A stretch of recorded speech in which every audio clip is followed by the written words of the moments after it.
So I am so glad to be back. It's been 2 weeks vacation for me and I'm finally back. What I've learned on my vacation, my 2-week vacation, is I really love you guys. You guys are wonderful and I love communicating with you and I love the energy that you put into videos that I post, live chats, stories, all of that. So just wanted to thank you so much and let you know I'm excited to be back. So let's get into this topic, okay? Today I'm going to be talking about emotional extortion and really, you know, how these types of individuals manipulate you and can cause depression. Emotional extortion is also known as emotional blackmail. And one of the reasons why it's called emotional blackmail is because the individual controller, the family member who's controlling you and trying to manipulate you, has a certain goal that they want to get to. That goal could be dominating how you think. That could be controlling the words that you say. That could be controlling the relationships that you have or don't have. That could also be destroying things in your life so that you will be dependent upon this other individual or this individual who's blackmailing you. Emotional blackmail is taking some really vulnerable pieces of who you are and manipulating the whole thing so that you become the victim and you become the targeted one. Also, too, emotional blackmailers, as I'm going to call them in this video, can do really sneaky things and really manipulate the therapist. If this person goes to therapy, the therapist can be manipulated to see things the way that the emotional blackmailer sees things, right? Blackmailer. The therapist can also, you know, begin to really believe some serious things like you've been traumatized as a child, your parents were abusive, I cannot believe that, you know, you're here and talking to me because you've had such a traumatic life story, right? An emotional blackmailer knows how to use emotions to get what they want, and sometimes therapy is exactly what they need to help them manipulate family members, or if this is you, to help manipulate you. So in today's video, I'm going to be talking about emotional extortion. So let me briefly introduce myself in case you're new to the channel. My name is Tamara. I'm internationally and board certified as a trauma therapist. I'm licensed in mental health. I specialize in treating children, teens, and families, as well as adults who are dealing with trauma. Let's go ahead and jump in to this complicated topic.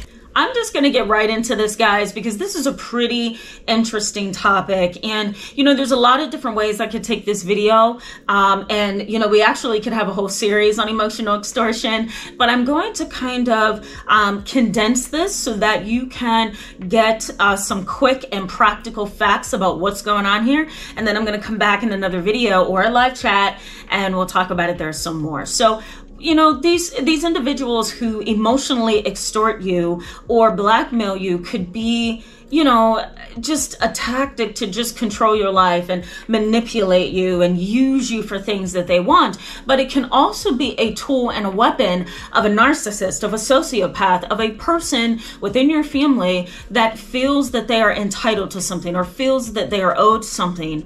And let me throw this in here as well. Some individuals with borderline personality disorder, as well as some individuals with obsessive compulsive personality disorder, they also can be individuals who emotionally extort their family. One of the reasons why is because they have this emotional immaturity. Sometimes some of these individuals have emotional immaturity, and the only way that they know how to get across what they're trying to get across is to emotionally blackmail you.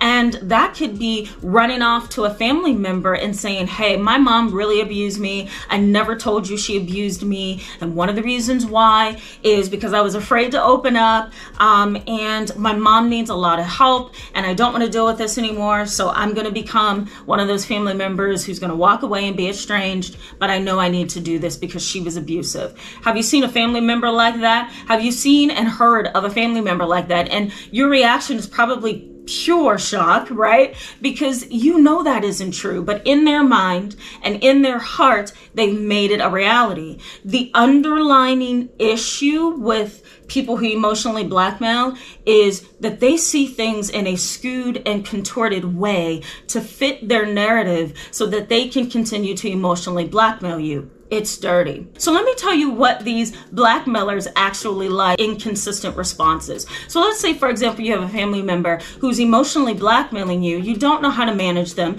You don't know how to protect yourself from them. Every turn you take within your family is a dead end, right? You're feeling manipulated. What this blackmailer, for lack of a better word, is going to want to see in you is inconsistency, because then they can manipulate that inconsistency, right? You loved me here and gave me things here. Why aren't you doing it anymore? You let me live in your house for 12 years. Why are you telling me to get out? They want inconsistencies, because then that way they can manipulate. The other thing is operating from a position of the acronym FOG, right? Fearful. What is it? Fearful. They want you to operate from the position of FOG. That's an acronym for fearful, obligation, and guilt. Here it is right here on the screen. They want you to operate from that position. Why? Because they can manipulate you that way, right? If they can get you to fear something, like revealing some of your vulnerabilities or revealing some of the things that you don't want other family members to know, they're going to do it. So they want you to operate from a position of fear. They also want you to operate from a position of obligation, meaning you feel like you're the parent of this manipulative individual who's blackmailing you. And so therefore, because you feel obligated, you're going to continue to accept the blackmail. You're going to continue to try to make the relationship work, right? So they're going to have you in a position of weakness when you begin to feel obligated to them. And guilt, right? Who doesn't have a hard time managing guilt, right? That's something we all have a difficult time navigating. But when you're being emotionally blackmailed or extorted, that's what that individual wants you to do and wants you to feel. They want you to operate from a position of guilt, and they want you to operate and kind of stay in a position of guilt, operate from and stay in a position of guilt, because it's easier to manipulate you that way. They also want you to make rush decisions and rush your responses to them. So someone who's emotionally blackmailing you is probably going to email you, right? And I'm talking specifically within the family, let me remind you.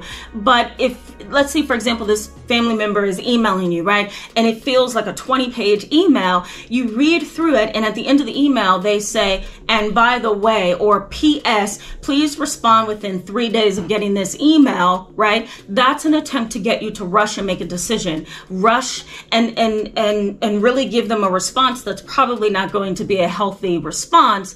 And guess what happens here? If you respond to them in a rushed way, then they can take that new information that they have from you and manipulate that even more, right? And so emotional blackmailers, they are dirty and dark sometimes. And I hate to use that word because it's not clinical, but that's the best way I can explain it right now, for lack of a clinical term. They are evil people. They utilize vulnerabilities and emotions to manipulate. So what does the field of psychology say about these emotional blackmailers? Well, let me help you understand. The first kind of blackmailer is known as punishers. You do something to them, maybe unintentionally, maybe intentionally, like separating from them, or, running off into your own life and blocking them because you don't want to deal with the toxicity. And here's what they're likely to do. They're likely to punish you with demands. I demand you to email me right now and tell me if you love me. That's a demand. Or pick up the phone when I call you, okay? Because I know you're looking at my phone number. You have caller ID. That's a demand, right? They're also trying to punish you with mental illness sometimes, right? Oh, I have ADHD, or oh my God, I have so much depression. You have to respond to me, right?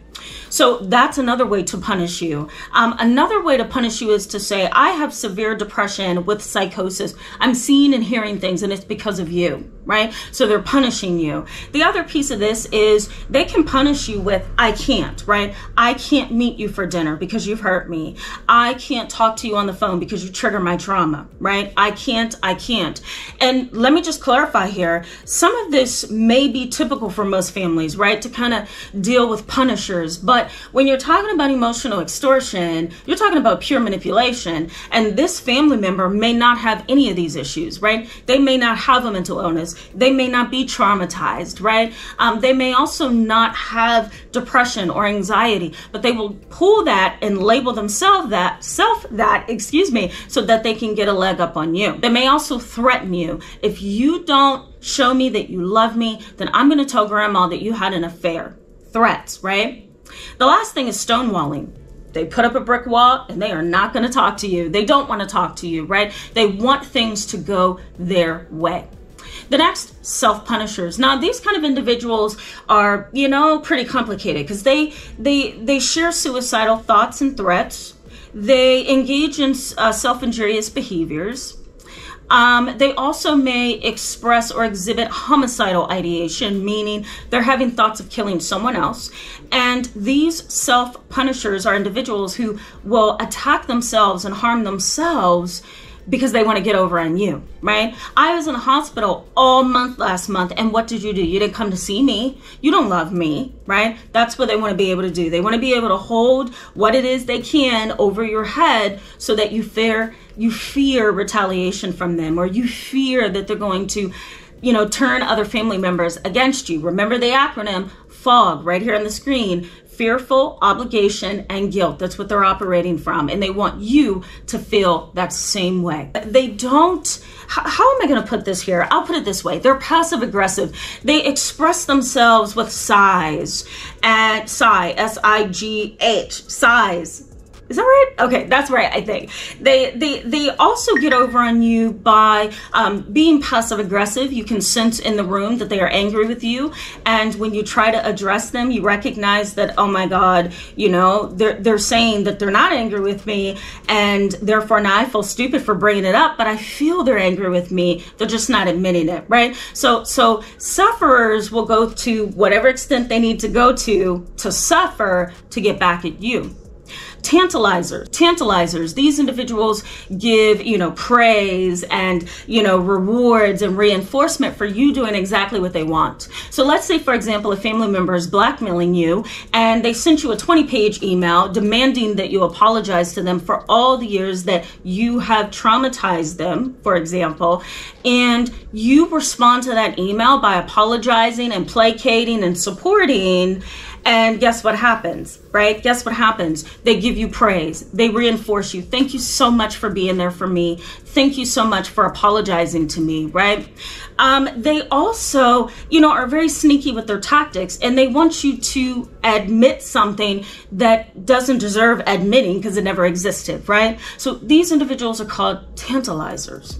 You know, these individuals are pretty evil because, you know, they manipulate you every step of the way, and it's really hard for you to get out, and it's hard for you to kind of, separate from them because they may know some things about you that you don't want other family members to know, right? They may tell things that you confided in them with, you know, it's an evil triangle. So I'm going to come back and talk about this and explain boundaries and why you may be feeling depressed after dealing with these people within your family.